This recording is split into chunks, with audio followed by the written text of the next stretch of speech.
Assalamualaikum warahmatullahi wabarakatuh. Salam hormat kepada Bapak Ibu penilai sertifikasi dosen gelombang 1 tahun 2026. Perkenalkan, saya Johan Setiawan, dosen pendidikan sejarah dari Universitas Muhammadiyah Metro. Video ini dibuat untuk melengkapi persyaratan dalam pengajuan sertifikasi dosen gelombang 1 tahun 2026, yaitu pernyataan diri dosen dalam unjuk kerja Tridharma Perguruan Tinggi PDD UKT PT dalam bidang pengajaran. Pada kesempatan kali ini, mata kuliah yang akan saya ambil sebagai contoh dalam video pembelajaran adalah mata kuliah media pembelajaran sejarah. Deskripsi mata kuliah media pembelajaran sejarah yakni mengkaji dan menganalisis berbagai konsep media dalam pembelajaran dan upaya pemanfaatan, penciptaan kembali, serta pengembangan media untuk meningkatkan kualitas proses dan hasil pembelajaran yang optimal. Mata kuliah media pembelajaran sejarah diberikan kepada mahasiswa program studi pendidikan sejarah sebagai bagian dari kelompok mata kuliah wajib tempuh, dengan tujuan membekali mahasiswa dengan kompetensi mengenai konsep media secara teoritis dan juga pemanfaatannya dalam pembelajaran sejarah secara praktis, sehingga mendukung terwujudnya kompetensi guru bidang studi sejarah yang profesional. Capaian pembelajaran CPL Prodi diantaranya menunjukkan sikap bertanggung jawab atas pekerjaan di bidang keahliannya secara mandiri, menguasai pengertian media dan media pembelajaran serta teori yang melandasi penggunaannya, mampu menggunakan teknologi informasi dalam konteks pengembangan keilmuan dan implementasi bidang keahlian, mampu merencanakan, melaksanakan, dan mengevaluasi pembelajaran sejarah berbasis aktivitas belajar dengan memanfaatkan berbagai sumber belajar, ilmu pengetahuan, teknologi, dan lingkungan sekitar untuk mengembangkan kemampuan berpikir kritis, analitis, dan berkesadaran sejarah di era globalisasi. CPMK, mahasiswa mampu menganalisis konsep, prinsip, dan penerapan berbagai jenis media pembelajaran dalam konteks pendidikan sejarah. Mahasiswa diharapkan memiliki kemampuan untuk merancang, mengembangkan, dan memanfaatkan media pembelajaran berbasis teknologi secara kreatif dan efektif guna meningkatkan kualitas dan daya tarik proses pembelajaran sejarah. Untuk materi pembelajaran atau pokok bahasan diantaranya: 1. Menjelaskan pengertian media, media pembelajaran, dan teori yang melandasi penggunaan media dalam pembelajaran, fungsi dan kegunaannya media pembelajaran. 2. Menjelaskan jenis-jenis media pembelajaran dan klasifikasinya. 3. Menjelaskan penggunaan e-modul pembelajaran. 4. Menjelaskan teknologi virtual reality 360. 5. Menjelaskan media pembelajaran berbasis komputer. 6. Menjelaskan media pembelajaran berbasis video animasi. 7. Menjelaskan media pembelajaran berbasis flipbook digital. 8. Menjelaskan media pembelajaran berbasis internet. 9. Menjelaskan media pembelajaran berbasis Android. Dan ke-10 menjelaskan media pembelajaran berbasis Wordwall. Untuk daftar pustaka yang digunakan dalam mata kuliah media pembelajaran sejarah ada 5. Kelimanya karya saya sendiri. Yang pertama, daftar pustaka utama yaitu buku, judulnya Media Pembelajaran tahun 2026. Penulisnya sejak Johan Setiawan dan saya sendiri. Dan selanjutnya artikel jurnal di Ki 4 berjudul The Influence of Flipbook Learner Media, Learning Interest, and Learning Motivation of Learning Outcome, itu di tahun 2024. Selanjutnya artikel saya yang judulnya Development of a Catalog of Dutch Colonial Relics in the Bakri Region of Central Lampung as a Local History Learning Resource. Itu karya saya di tahun 2025.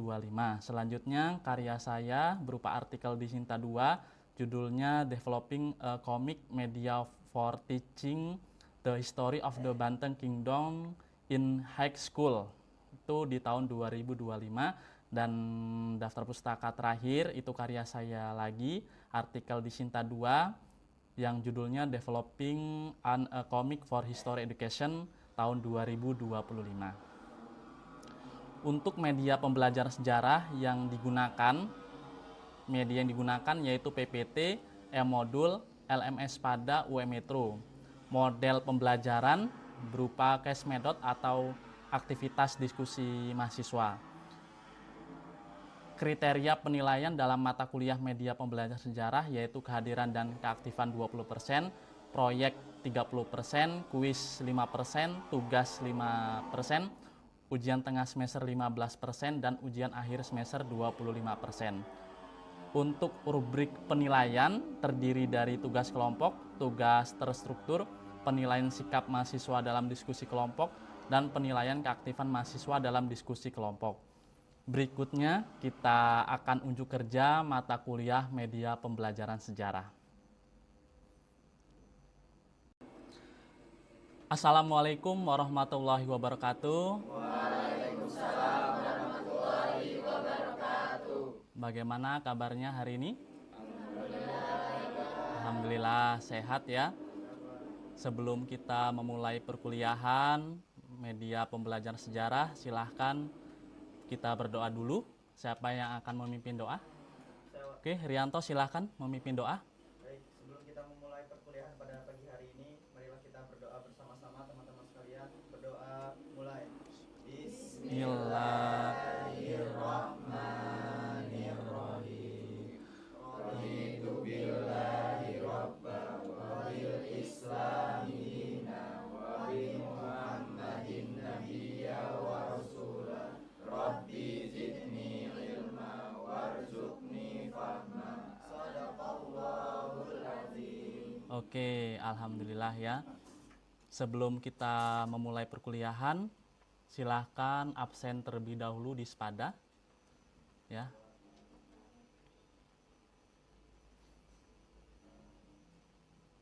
Oke, sudah ya?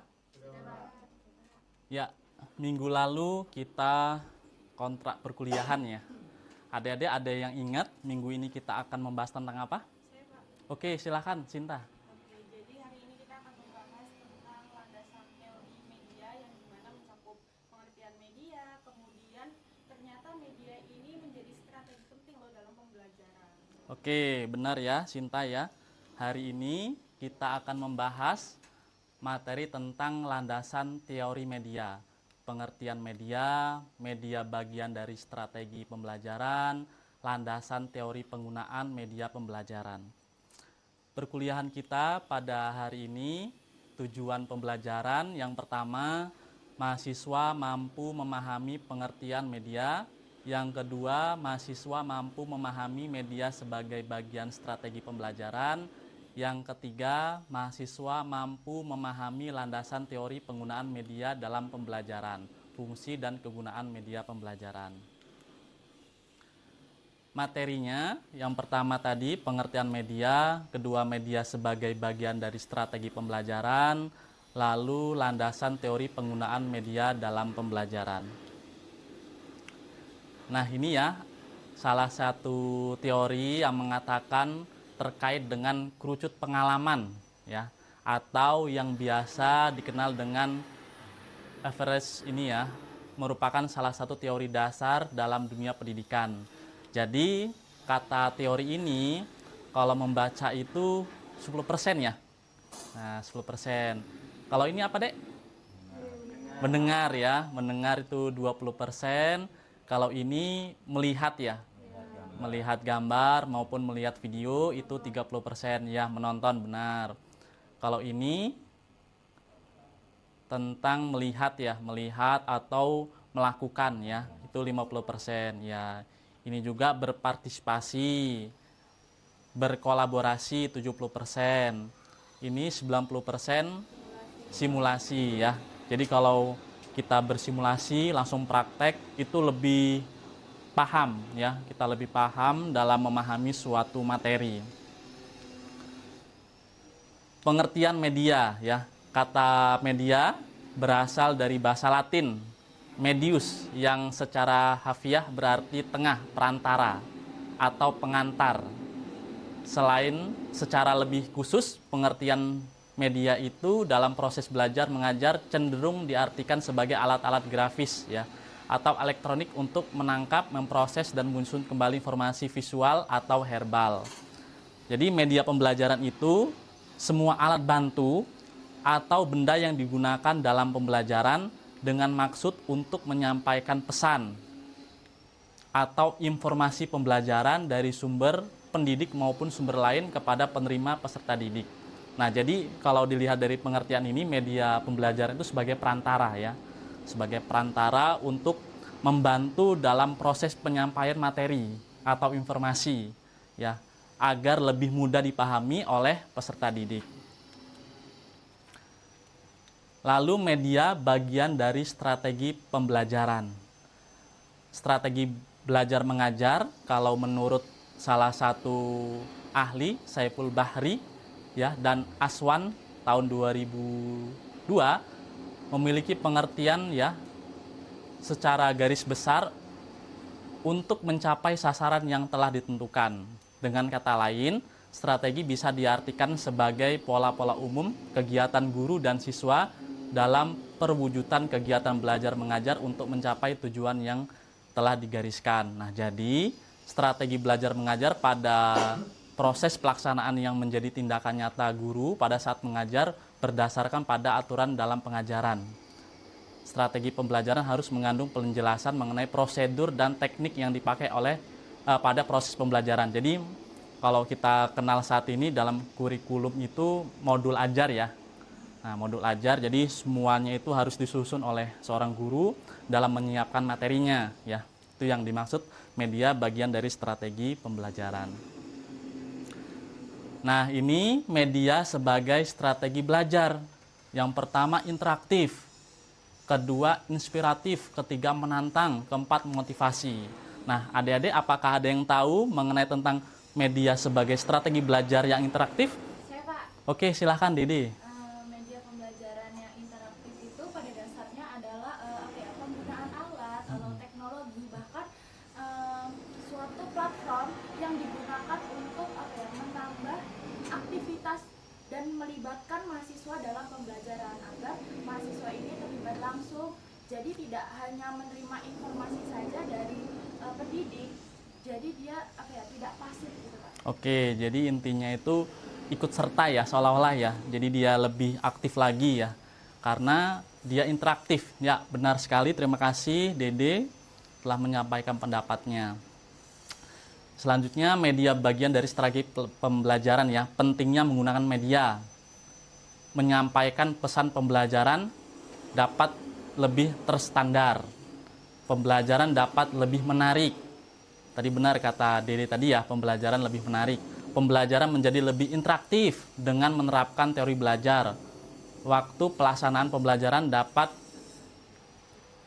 diperpendek ya, kualitas pembelajaran dapat ditingkatkan. Proses pembelajaran dapat berlangsung kapanpun dan dimanapun diperlukan sikap positif siswa terhadap materi pembelajaran serta proses pembelajaran yang dapat ditingkatkan. Peran guru berubah ke arah yang positif. Nah, ini pentingnya dalam penggunaan media dalam proses pembelajaran, khususnya pembelajaran sejarah. Lalu landasan teori penggunaan media. Jadi ada beberapa teori yang mengatakan terkait dengan penggunaan teori ya, penggunaan media. Yang pertama landasan filosofis, kedua landasan psikologis, ketiga landasan teknologis, keempat landasan empiris. Apa itu landasan fisiologis? Yang dimaksud landasan fisiologis itu, kata ahli Daryanto ini ya, memaparkan landasan filosofis penggunaan media pembelajaran, yaitu bahwa dengan digunakannya berbagai jenis media hasil teknologi baru di dalam kelas akan berakibat proses pembelajaran yang kurang manusiawi. Dengan kata lain, penerapan teknologi dalam pembelajaran akan terjadi humanisasi. Nah, ini harus disesuaikan dengan ini nih, mempunyai banyak pilihan media pembelajaran untuk digunakan dalam proses pembelajaran yang sesuai. Jadi dalam penggunaan media pembelajaran sejarah itu, kata landasan fisiologis itu harus disesuaikan dengan karakteristik pribadinya ya, karakteristik peserta didiknya. Jadi harus disesuaikan. Nah, kalau menurut landasan psikologis, belajar adalah proses yang kompleks dan unik. Nah, artinya seseorang yang belajar melibatkan segala aspek kepribadiannya, baik fisik maupun mental, keterlibatan dari semua aspek kepribadian ini akan tampak dari perilaku belajar orang itu ya. Nah, jadi kalau di sini kita lihat Setiap orang memunculkan perilaku belajar yang berbeda. Nah, jadi keunikan perilaku belajar itu disebabkan oleh adanya perbedaan karakteristik.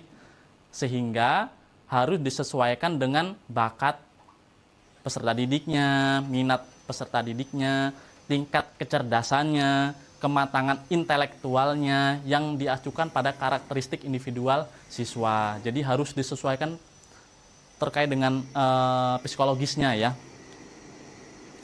Lalu landasan teknologi, ahli yang mengatakan Daryanto ini, teknologi pembelajaran itu teori dan praktek perancangan ya. Pengembangan, penerapan, penilaian proses dan sumber belajar. Jadi teknologi pembelajaran merupakan proses kompleks dan terpadu yang melibatkan orang. Jadi di sini penggunaan media itu bisa memecahkan, melaksanakan, mengevaluasi, mengelola pemecahan masalah-masalah. Jadi masalah-masalah itu ketika menggunakan media, dia bisa mencapai tujuan gitu ya, memecahkan suatu masalah gitu. Nah, bisa kegiatan itu mempunyai tujuan dan terkontrol itu. Selanjutnya, landasan empiris ini memaparkan bahwa landasan empiris itu penggunaan media pembelajaran di mana temuan-temuan penelitian menunjukkan bahwa terdapat interaksi antara penggunaan. Nah, ini berarti siswa akan mendapat keuntungan yang signifikan bila ia belajar dengan menggunakan media yang sesuai dengan karakteristik, tipe, atau gaya belajarnya. Jadi menurut landasan ini yang 4 tadi itu, dia menitik beratkan kepada bagaimana penggunaan media itu harus disesuaikan dengan karakteristik dari peserta didiknya. Terus umurnya juga, pemikiran juga, jadi semuanya harus disesuaikan. Lalu fungsi dan kegunaan media pembelajaran sejarah. Fungsi dan kegunaannya pertama membangkitkan rasa percaya diri seorang pengajar, meningkatkan motivasi belajar bagi siswa, meningkatkan kualitas pelajaran, merangsang siswa untuk fokus, memudahkan pengajar untuk menyampaikan materi, lalu menciptakan situasi belajar tanpa tekanan. Oke, sampai di sini ada yang ingin tanyakan terlebih dahulu? Tidak ya? Oke, cukup. Selanjutnya kita contoh kasus ya, studi kelompok. Jadi nanti adik-adik membentuk 3 kelompok ya, 3 kelompok. Lalu nanti kemukakan hasil diskusi, analisis ya, mengenai faktor mengapa banyak siswa tidak suka belajar sejarah. Oke ya, dianalisis. Silakan disusun kelompoknya, 4 kursinya.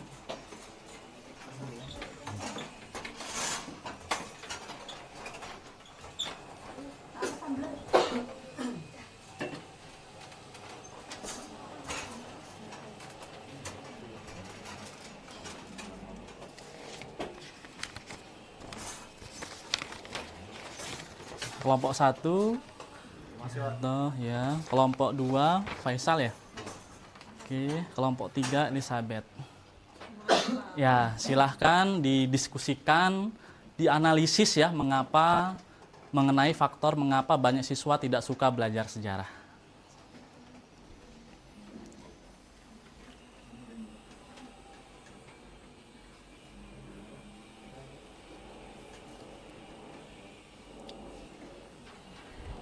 Ya, didiskusikan.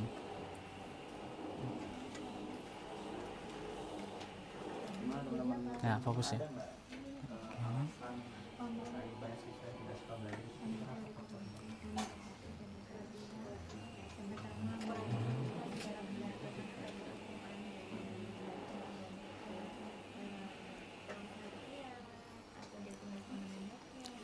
Ataupun bagaimana peran gurunya itu yang hanya mengajar harus pada misalnya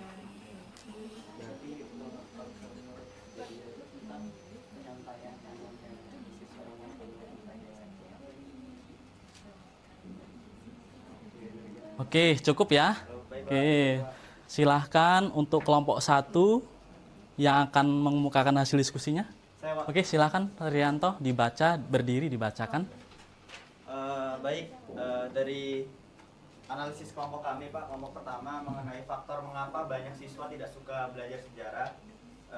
yaitu adalah media pembelajaran itu kan seharusnya berfungsi sebagai alat untuk menyalurkan pesan kan Pak, agar lebih jelas, menarik dan mudah dipahami tentunya.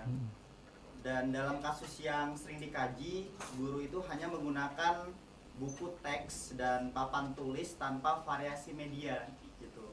Nah, mungkin dari penjelasan yang tadi sudah saya sampaikan, bisa kita simpulkan bahwasanya faktor dari penyebab siswa tidak suka dengan sejarah itu yang pertama, informasinya itu disampaikan secara abstrak saja tanpa dukungan visual seperti itu. Yang kedua, tidak ada stimulus ataupun dorongan yang merangsang perhatian siswa. Dan yang ketiga itu materi sejarah terasa sulit dan membosankan karena hanya berbasis pada teks saja teman-teman.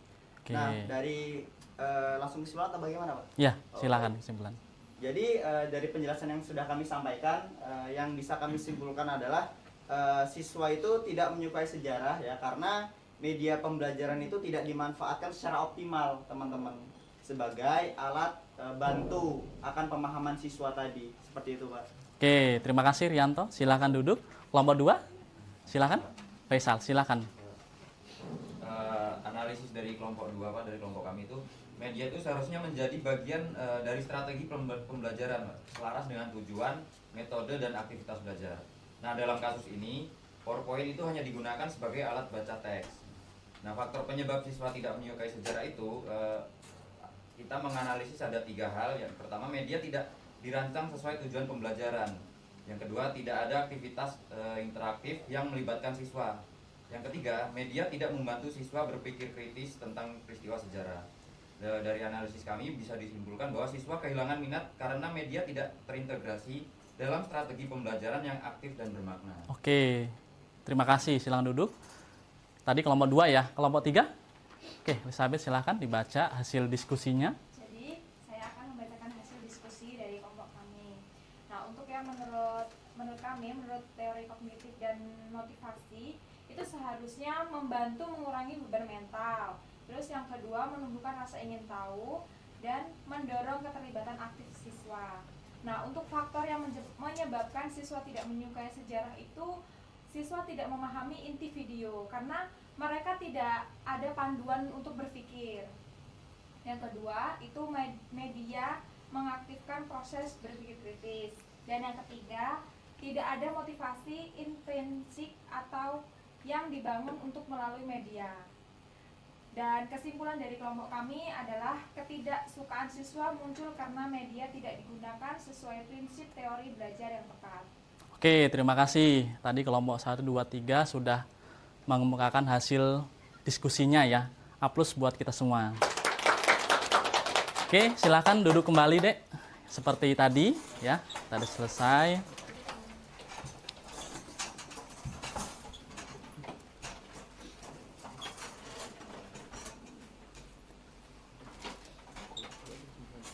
Oke ya, untuk selanjutnya kita refleksi dalam mata kuliah media pembelajaran sejarah. Silakan adik-adik bergabung di kuisis ya. Kita bergabung.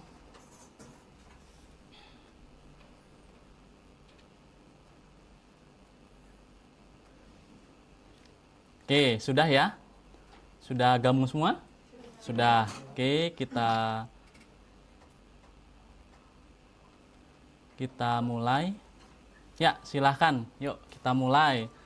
Ada 3 pertanyaan. Yang pertama mengenai pengertian media pembelajaran yang tepat adalah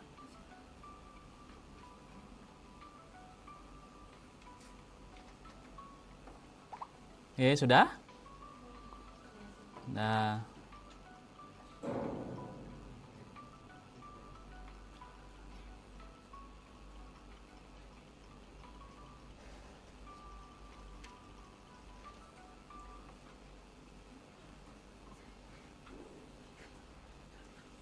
Selanjutnya, media pembelajaran dikatakan sebagai bagian dari strategi pembelajaran karena silakan dipilih jawaban yang tepat.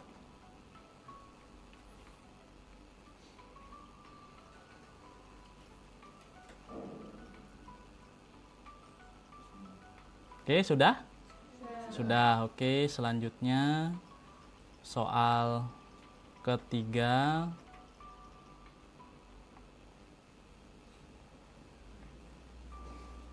Ya, soal ketiga silakan dijawab. Salah satu fungsi utama media pembelajaran adalah, silakan.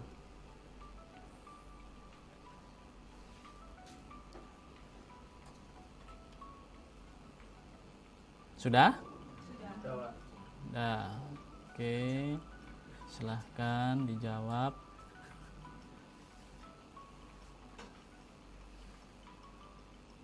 Ya, sudah ya. Kita lihat.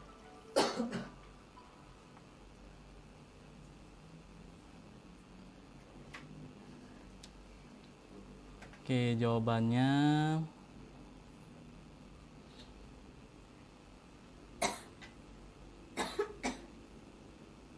kita akhiri. Ya, ini ya. Ada 15 peserta. Kita lihat tadi.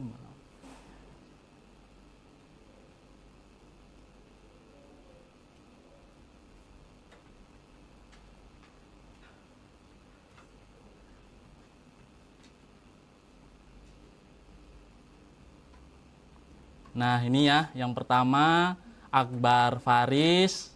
Aplaus dulu buat Akbar Faris ini. Waduh, luar biasa. Ketiga Dilia Zahra. Oh, Alista ya. Alista, maaf. Yang ketiga Dilia Zahra. Oke, aplaus buat kita semua. Oke, sudah ya. Kuisisnya kita selanjutnya.